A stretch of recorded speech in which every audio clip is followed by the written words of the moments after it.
Jetpur Rajkot highway ઉપર મોડી રાત્રે પીઠડિયા આગળ મગફળી ભરેલ ટ્રકનું નાડું તૂટી જતા મગફળીના બાજકા રોડ પર પડ્યા। જેતપુર પીઠડિયા હાઈવે ઉપર ગોડાઈમાં ટ્રકમાં ભરેલ મગફળી બાંધેલ નાડું તૂટી જતા રોડ પર મગફળી વેરવિખેર થઈ।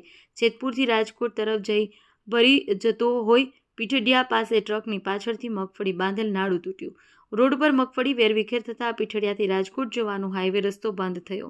પીઠડિયાથી 5 કિલોમીટર જેટલો લાંબો ટ્રાફિક જામ થયો। 2 કલાક સુધી ટ્રાફિક જામના દ્રશ્યો સર્જાતા વાહન ચાલકો કડકડતી ઠંડીમાં હેરાન થયા।